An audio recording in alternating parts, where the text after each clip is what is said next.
কোরআনটা পড়বেন ফজরের পরে সূরা ইয়াসিন, জোহরের নামাজের পরে সূরাতুর রহমান তেলাওয়াত করবেন, আসরের নামাজের পরে আম্মা ইয়াতাসাআলুন, মাগরিবের নামাজের পরে সূরা ওয়াকিয়া তেলাওয়াত করবেন, এশার নামাজের পরে সূরা মুলুক তেলাওয়াত করবেন। আপনার ঘর ফেরেশতারা পাহারা দিবে, আপনার ঘরে কোনোদিন চোর ডাকাত আসবে না, আপনার স্বামীর কামাই রুজিতে কোনোদিন অভাব লাগবে না। সূরা ইয়াসিনটা পড়া ভুলিয়েন না রে আম্মা জান।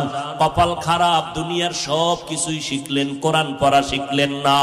আমি ছোটবেলার থেকে বলতেছিলাম, ভুলে গেছিলাম, আম্মা জান আমাদের গজল শিখাইতেন, আম্মা জান আমাদের কোরআন পড়া শিখাইছেন।